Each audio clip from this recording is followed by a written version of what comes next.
सास का घूंघट। ये है देविका। देविका पढ़ी लिखी और मॉडर्न लड़की है, लेकिन उसकी शादी ऐसे परिवार में हुई है जो गांव में रहता है।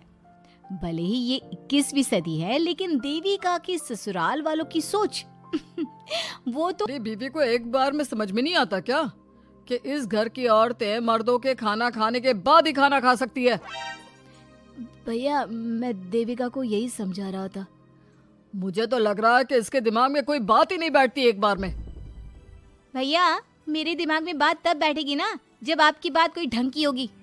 अरे आखिर क्यों घर की औरतों को आप लोगों की बात खाना मिलेगा? हाँ, अब से पहले घर की किसी औरत ने घर की किसी मर्द से इस लहजे में बात नहीं की थी, इसलिए वो सब देविका की बात सुनकर हैरान रह गए। तभी सागर की जीजा और वीना के पति कल्याण जी कहते हैं, ये क्या है सागर?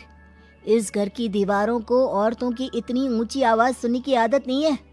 अपनी बीवी को बोल जरा होश से काम ले और चुपचाप चली जाए। क्यों चली जाऊं मैं चुपचाप? इस घर की औरतें आपकी हर बात बर्दाश्त कर लेंगी, लेकिन मैं शहर की पढ़ी लिखी लड़की हूँ। आपके कोई भी फालतू के रीति रिवाज मैं नहीं बर्दाश्त करने वाली।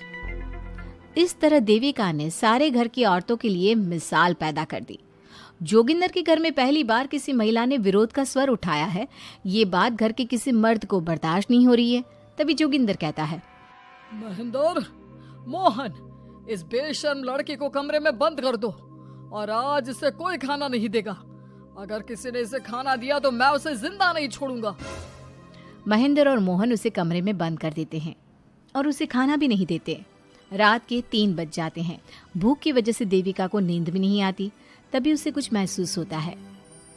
ऐसा लग रहा है कोई दरवाजा खोल रहा है, लेकिन इतनी रात को कौन हो सकता है? कहीं सागर तो नहीं?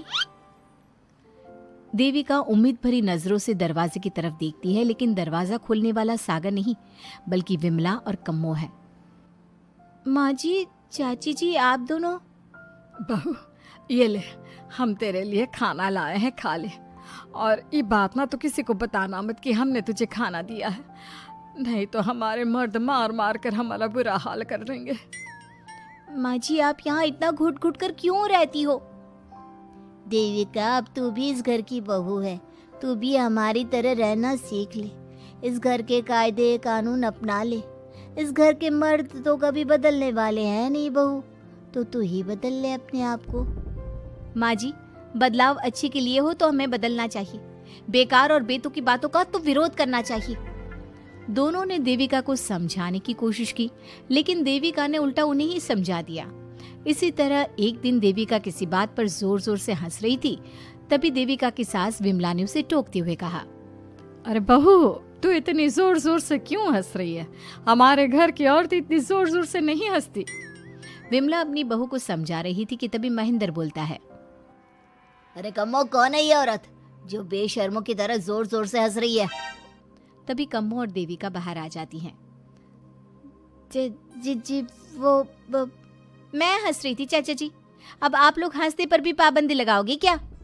तुम जैसी बदतमीज लड़कियों से मैं बात नहीं करना चाहता, लेकिन कान खोलकर सुन लो, इस घर की औरतें इतना जोर जोर से नहीं हंसती। और हाँ, तुम्हें पहले ही बता चुके हैं कि इस घर की दीवारों को औरतों की तेज आवाज सुनने की आदत नहीं है। इस घर की दीवारों को आदमियों की ऊंची आवाज सुनने की आदत है, लेकिन औरतों की नहीं। चाचा जी, आपके घर की दीवारें तो बहुत दोगली है। हर पाबंदी औरतों के लिए क्यों चाचा जी? औरतें ये नहीं कर सकती, औरतें वो नहीं कर सकती। औरतें सांस ले सकती है या उस पर भी पाबंदी है? चुप हो जाना बहू, मत बोल और घूंघट कर ले। ये तेरे चाचा ससुर है, थोड़ा तो लिहाज कर। कम्मो के समझाने पर भी देविका चुप नहीं होती। वो महेंद्र से ऐसे ऐसे सवाल पूछती है जिनका जवाब उसके पास होता ही नहीं। महेंद्र गुस्से से सागर को आवाज देता है।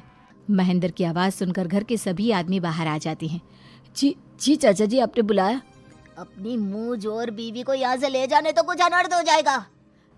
क्या हुआ चाचा जी? तेरी बीवी जिस तरह से मुझसे बात कर रही है, छोटे बड़े की तमीज नहीं है इसे। कम से कम 7 दिन तक ये कमरे से बाहर नहीं निकलनी चाहिए। अगर इसे मैंने कमरे से बाहर देख लिया तो किसी की खैर नहीं, समझे? पर मैंने कुछ गलत नहीं बोला। सागर, जो सच है मैंने वही कहा है। देविका, चलो मेरे साथ। लेकिन सागर, मेरी बात तो सुनो। सागर देविका को वहाँ से ले जाता है। इसी तरह से कई दिन बीत गए। अब देविका अपने ससुराल में हर गलत बात का विरोध करने लगी, लेकिन जितना ज़्यादा वो विरोध करती, उसके ससुराल वाले उस पर उतना ही ज़्यादा अत्याचार करते। अब देखना यह है कि देविका अपने ससुराल वालों के अत्याचार को यूं ही सहती रहेगी। क्या उसके ससुराल में घूंघट में औरतों का दम इसी तरह घुटता रहेगा? अगर आप इन सवालों के जवाब जानना चाहते हैं ना, तो हमें कमेंट करके ज़रूर बताइएगा। और हमारी स्टोरी को लाइक, शेयर और चैनल को सब्सक्राइब